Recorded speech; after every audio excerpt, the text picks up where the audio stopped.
6937 Bay Drive, apartment 512, 1,030 square feet, 2-2.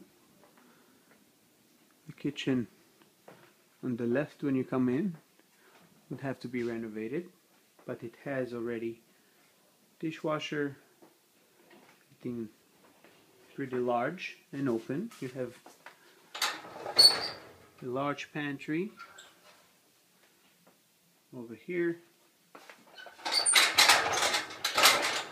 AC unit next to the door, fairly new and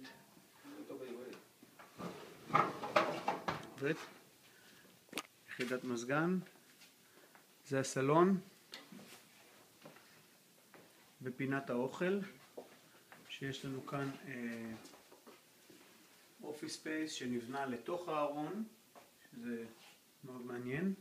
ניגש למאסטר בדרום שנמצא מימין, מאסטר בדרום גדול, זו מיטת קינג סייז, לא כל כך מואר.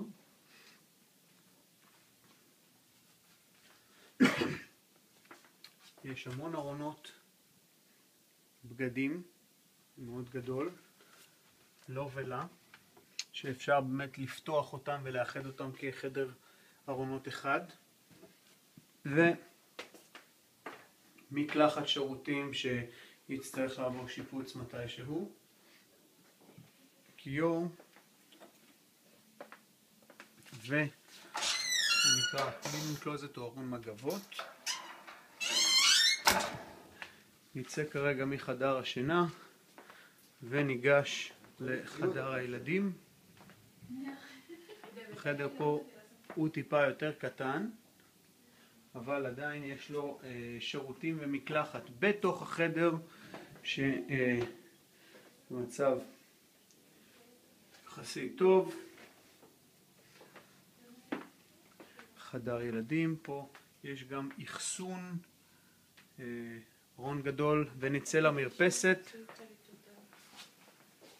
מרפסת קומה חמישית, היא צופה לרחוב, קומה הכי גבוהה בבניין.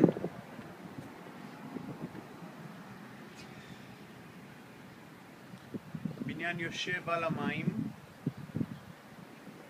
המים הם מאחורינו, בצד אנחנו פונים כרגע מערבה, המים הם בצד מזרח, ולבניין יש גם בריכה, והדירה מגיעה עם חנייה, מצרך שהוא מאוד חשוב פה בסאות' ביץ'.